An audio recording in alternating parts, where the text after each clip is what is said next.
সমবেত আমার আশ্রমস্থিত পরম পূজ্যপাদ শ্রী গুরু বৈষ্ণব এবং ব্রাহ্মণ মণ্ডলী,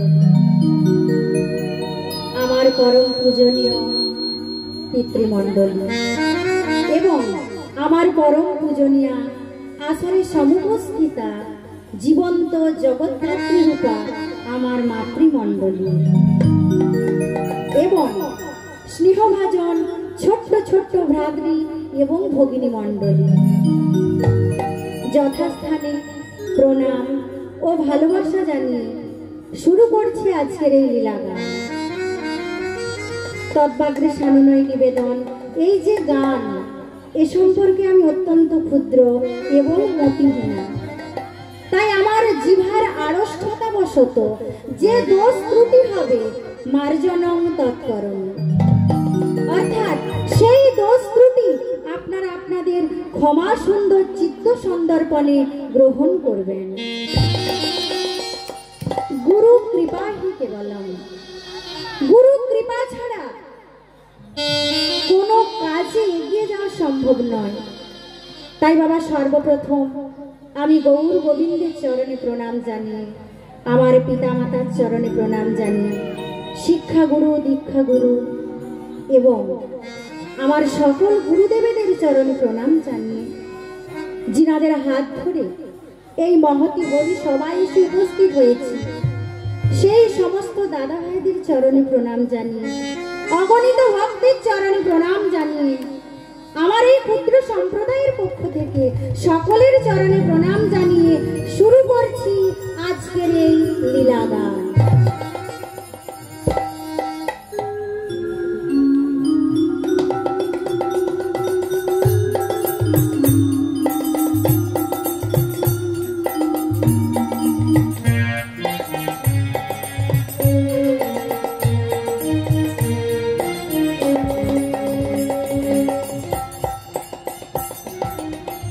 ভক্তমণ্ডলী, ভক্তিমতী মায়েরা, আজ আমরা যেখানে এসে উপনীত হয়েছি, আপনারা যেখানে এসে উপনীত হয়েছেন, এই জায়গা অর্থাৎ এই স্থানটির নাম কি?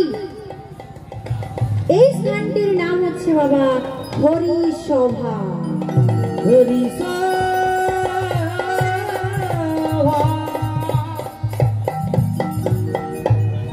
এই পশ্চিমবঙ্গে, এই বাংলার মাটিতে আপনাদেরই মতো এক মা, অর্থাৎ বাঙালি মায়ের গর্ভসিন্ধু মাঝে কীর্তনের প্রবর্তক স্বয়ং ভগবান শ্রীকৃষ্ণ রাধা কৃষ্ণ মিলিত তনু গৌরাঙ্গ হয়ে এলেন। কেন? আমাদের মতো পাপ লিপ্ত জীবকে উদ্ধার করার জন্য। তিনি প্রতিটি জীবের দ্বারে দ্বারে গিয়ে নাম বিতরণ করলেন আর বললেন, ওরে জীব, একবার হরি নাম কর। যে নামের জন্য আমরা ভবে আসলাম, যার জন্য ভবে আসলাম, সেই প্রভুকে আমরা ভুলে গেলাম। যখন আমরা মাতৃগর্ভে ছিলাম, আমাদের বয়সটা ঠিক 7 মাস হয়, ওই সময় এই জীব আত্মার সঙ্গে পরমাত্মার কথোপকথন হয়। আর মাতৃগর্ভে মাগো অসহ্য যন্ত্রণার মধ্যে আমরা বড় হই। তাই ওই যন্ত্রণা যখন সহ্য করতে পারলাম না, তখন গোবিন্দর শরণাগত হলাম আর বললাম, দয়াময়, তুমি উদ্ধার করো, এই অসহ্য যন্ত্রণা আর সহ্য করতে পারছি না। প্রভু বললেন, বেশ, আমি তোমাদের মুক্ত করে দেব, তা বিনিময়ে আমি কি পাবো? আমরা বলেছিলাম, দয়াময়, যেই না ভূমিষ্ঠে পতিত হব, আর ওই ভূমিষ্ঠে পতিত হওয়ার পর থেকে প্রতিনিয়ত তোমার নাম গান করব। ও বাবা, আমরা করি? কেউ করি না। কেন? না আমরা এসে পৌঁছালাম কোথায়? না আমরা এসে পৌঁছালাম মায়ার সংসারে। যেখানে এসে পৌঁছেছি, সদাই বললাম, আমার বাবা, আমার মা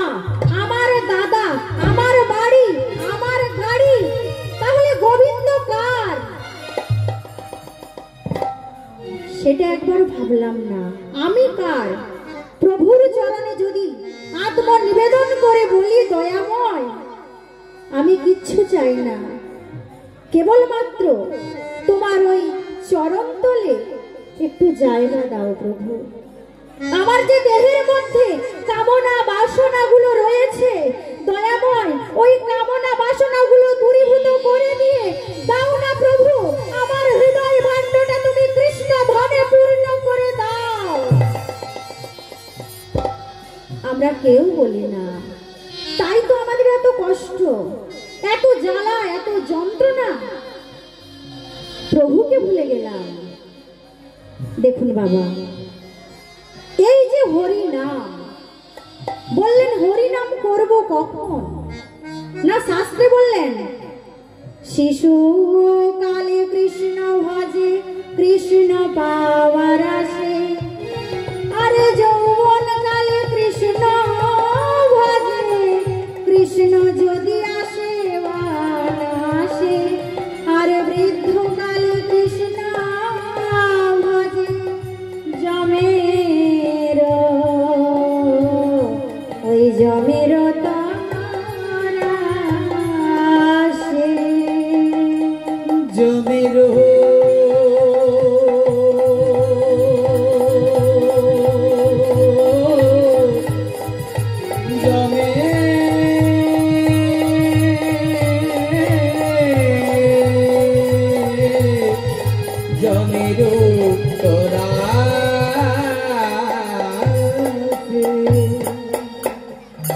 তাহলে বাবা দেখুন, বললেন শিশু কালে কৃষ্ণ ভজে কৃষ্ণ পাওয়ার আসে।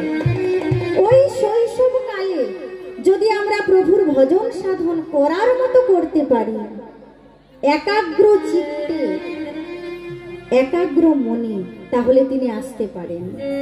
কিন্তু এই যৌবন কালে এসে যখন প্রভুর নাম গান করছি, তিনি আসতেও পারেন আবার নাও পারেন। মাগো, ওই বৃদ্ধ কালে এসে আমরা কেন প্রভুর নাম গান করি না বললে, যখন আমাদের বয়স শেষের পর্যায়ে আমরা জানি না বাবা কখন চলে যাব। তা বাবা, যখন আমরা সংসারে কোনো কাজকর্ম করতে পারি না, ওই সংসার আমাদের আর দেখে না, আমাদের ত্যাগ করে, সন্তান সন্ততিদের কত কষ্ট করে ধীরে ধীরে লালন পালন করি, কিন্তু যখন আমাদের কর্ম ক্ষমতা আর থাকবে না, আমরা সংসারে আর কোনো কর্ম করতে পারবো না, তখন আমাদের জায়গা কোথায় হবে মা? ওই বৃদ্ধাশ্রমগুলো রয়েছে, এই শিক্ষিত সমাজের ছেলেরা তৈরি করেছে বৃদ্ধাশ্রম। কেন না আমরা তার জন্য দায়ী, আমরা আমাদের সন্তানের মধ্যে কোনো চেতনা বোধ আনতে পারলাম না। আর যখন ওই বৃদ্ধ কাল আসবে বাবা, আমাদের কাজ করার কোনো ক্ষমতা থাকবে না, আমাদের দিকে একবার আমাদের সন্তান সন্ততিরা তাকিয়ে দেখবে না, জিজ্ঞাসা করবে না বাবা তুমি খেয়েছো, মা তোমার কষ্ট হচ্ছে, একবারও জিজ্ঞাসা করবে না। কেন গো না, তখন যে আমাদের কোনো ক্ষমতা থাকবে না শরীরে, আমরা নিজেরা হাঁটতে পারবো না, নিজেরা ভালো করে কথা বলতে পারবো না, তখন আমরা ঘরের কোনায় গিয়ে প্রভুর শরণাগত হয়ে বলি দয়াময় আর বাঁচতে চাই না, যে সংসার আমায় আর ভালোবাসে না, দেখো প্রভু যে সংসারের জন্য তোমার নাম গান করতে আমি ভুলে গেলাম, একটি সন্তানকে মানুষ করার জন্য সারাদিনে একবারও তোমার নাম নিলাম না।